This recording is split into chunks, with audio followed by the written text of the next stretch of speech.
Halo investor, welcome back to my channel Catatan Investasi bersama Widi. Dan video kali ini saya akan membahas saham Bukalapak.com ya, yang beberapa hari ini kena ARB. Ya, apakah kita sebagai investor, apakah itu kita akan ikuti atau tidak? Mari kita saksikan setelah yang satu ini.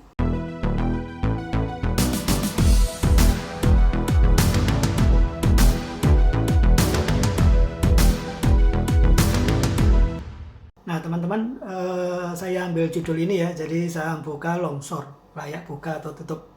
Saya tidak sedang mendoakan Bukalapak itu tutup ya, tapi ini punya makna lain ya. Nanti kita akan lihat ya, apakah dengan IPO buka ini yang mungkin sudah ditunggu-tunggu ya, emiten e-commerce yang masuk ke Bursa Efek Indonesia, yang sebetulnya dari awal IPO saya tidak berniat order ya, karena seperti tidak seperti heboh gitu, seperti dipaksakan ya. Jadi baru kali ini salah satu emiten yang IPO itu istilahnya begitu hebohnya ya, sampai kemudian order aja tidak melalui aipo.co.id ya teman-teman ya.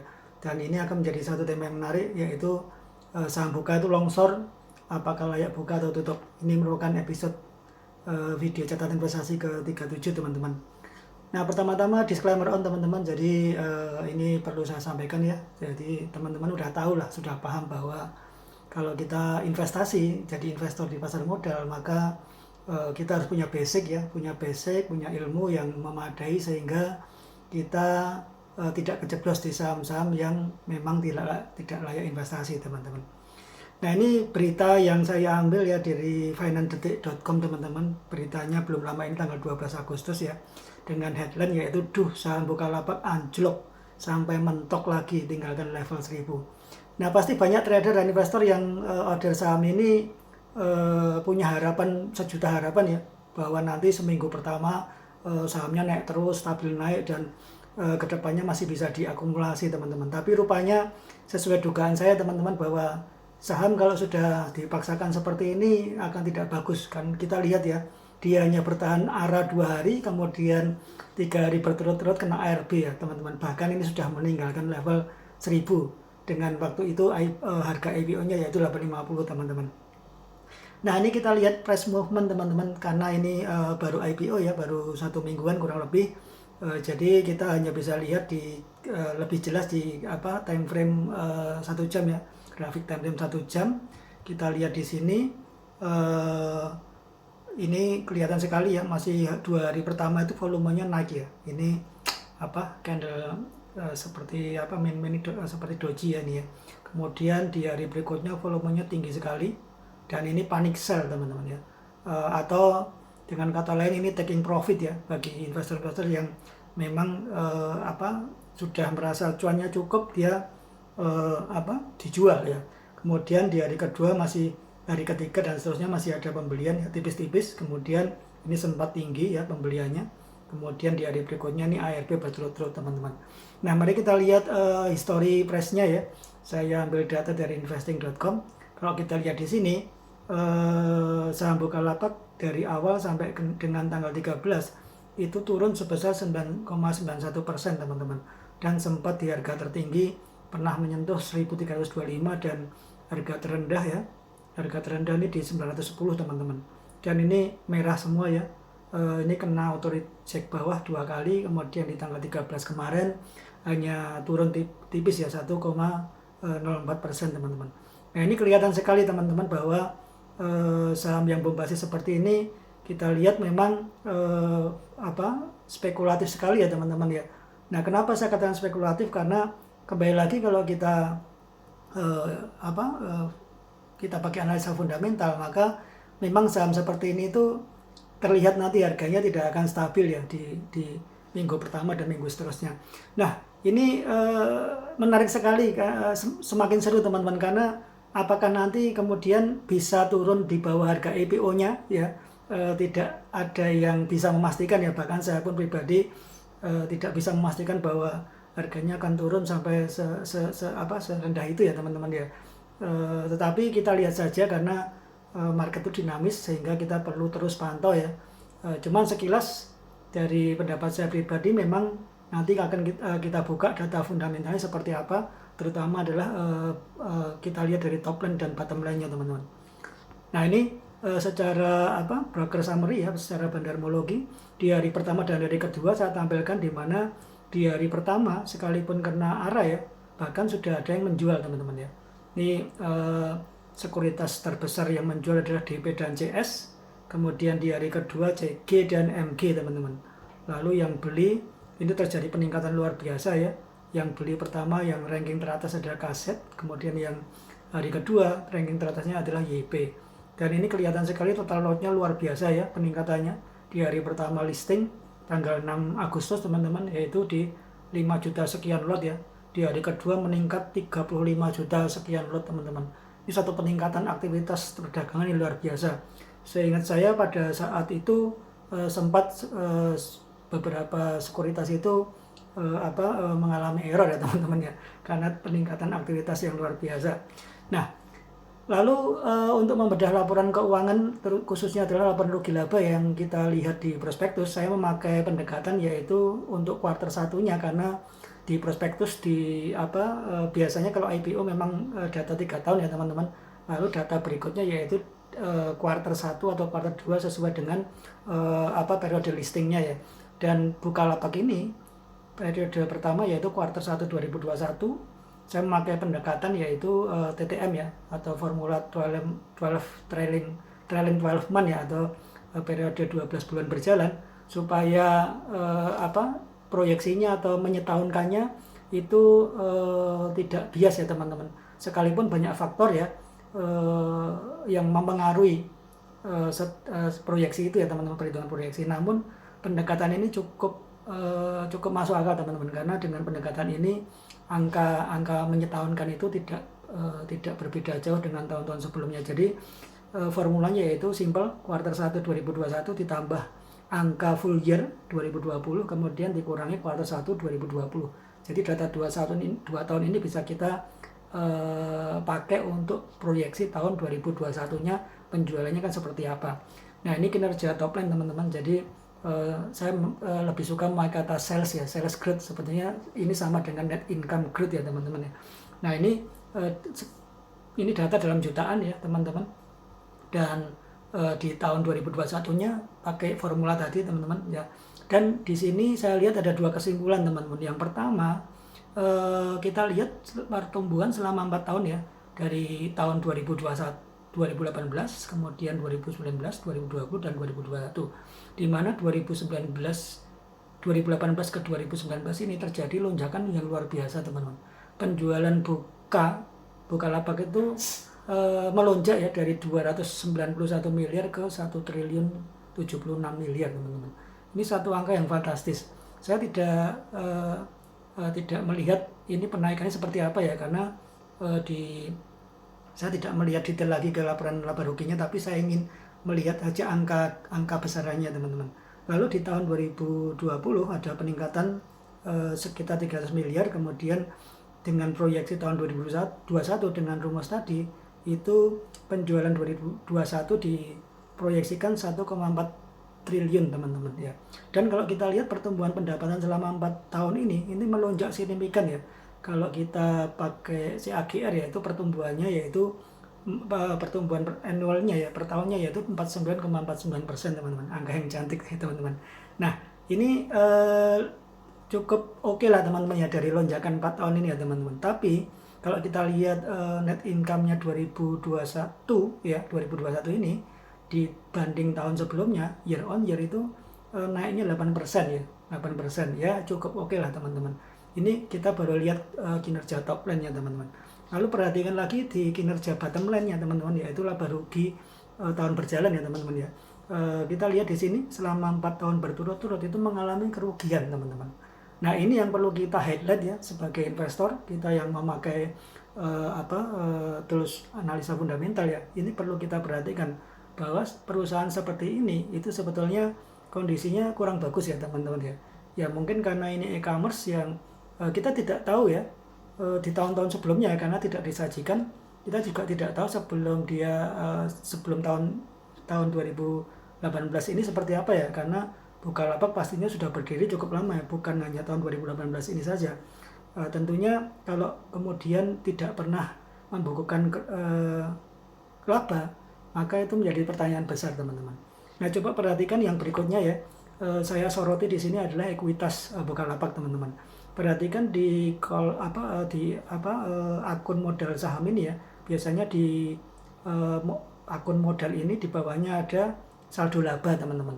Nah, ini istilah yang dia pakai adalah akumulasi defisit.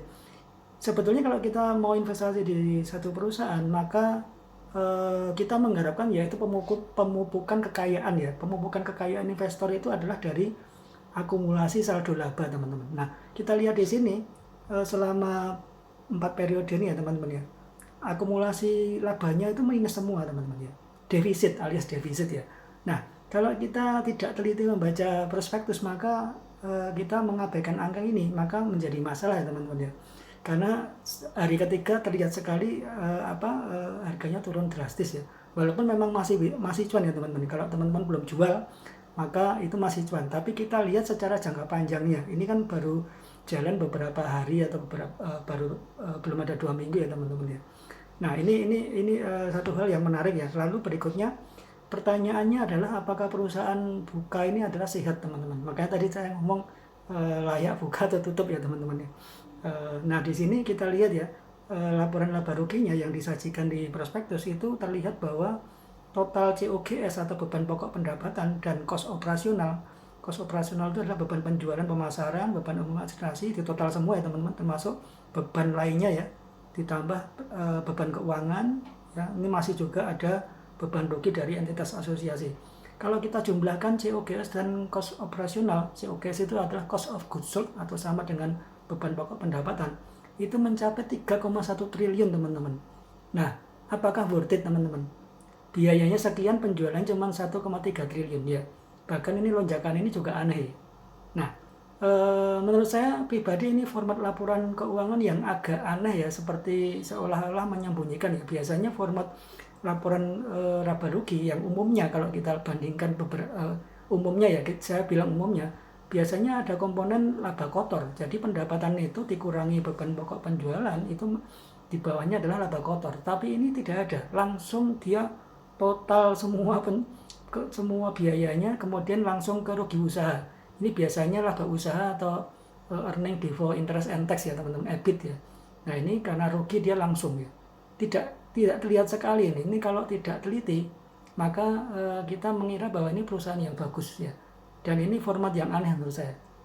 Memang kalau kita lihat di prospektusnya, laporan keuangannya Bukalapak ini sudah diaudit oleh satu kantor akuntan publik yang sangat terkenal ya, yang sering dipakai oleh emiten-emiten besar seperti itu ya teman-teman ya. Nah, ini tidak worth it teman-teman. Apakah sehat? Ya, berarti kalau kita perusahaan ini akan menjadi turnaround company teman-teman, maka penjualannya setidaknya tidak bisa di angka kepala satu begini ya, setidaknya ini 4 atau 5 triliun nih baru bisa menutup dan ada kelebihan sebagai saldo laba teman-teman, atau laba bersih teman-teman.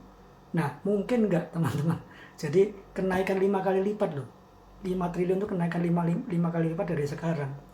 Nah, ini kita bisa menyimpulkan sendiri teman-teman, apakah ini perusahaan yang sehat. Dari data ini saja kelihatan tadi ekuitasnya negatif, kemudian rugi, dan penjualannya itu kelihatannya kenaikannya signifikan ya, tetapi ternyata kenaikan yang signifikan itu tidak bisa mendongkrak laba bersihnya ya, tidak bisa menutup COGS-nya teman-teman.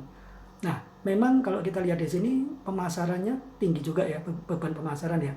Kita tahu bahwa e-commerce seperti ini beban pemasaran itu tinggi karena butuh iklan ya, supaya untuk meningkatkan brand awareness ya, supaya masyarakat luas tuh bisa tahu, semakin kenal dengan Bukalapak, itu pasti membutuhkan biaya iklan yang sangat besar. Dan kita lihat di sini biaya iklannya hampir pernah mencapai 2,3 triliun teman-teman. Dan kemudian turun, mungkin ada istilahnya penurunan biaya ya, atau penekanan cost ya, sehingga biaya pemasarannya turun teman-teman ya. Dan itu memang biaya ini tidak akan turun sangat drastis, karena bagaimanapun industri e-commerce ini perlu biaya promosi yang besar-besaran teman-teman, supaya bisa bersaing melawan kompetitornya teman-teman. Nah, kesimpulan saya teman-teman, saya secara pribadi ada 4 poin ya. Yang pertama, kinerja laporan rugi labanya kita lihat tadi tidak sehat teman-teman ya. Tidak sehatnya di mana selama 4 tahun berturut-turut mengalami kerugian, dan kita belum tahu tahun-tahun sebelumnya ya, karena data yang ditampilkan biasanya memang 3 tahun seperti itu ya teman-teman. Lalu kita lihat bahwa tujuan IPO ini, kalau teman-teman baca di prospektus, tujuannya yaitu untuk meningkatkan untuk dipakai dana IPO-nya akan dipakai untuk modal kerja. Dan kalau modal kerja berarti apa? Ekuitas negatif tadi diperbaiki dengan adanya IPO ini. Bayangkan kalau nggak salah 20 triliun lebih ya IPO Bukalapak ini ya, dan tadi kita lihat ekuitasnya negatif. Tapi apakah dengan perbaikan ekuitas yang negatif ini bisa kedepannya bisa kinerjanya bisa bagus? Belum tentu teman-teman. Itu akan sangat berat, karena tadi kita lihat bahwa membutuhkan penjualan yang 5 kali lipat. Apakah mungkin teman-teman?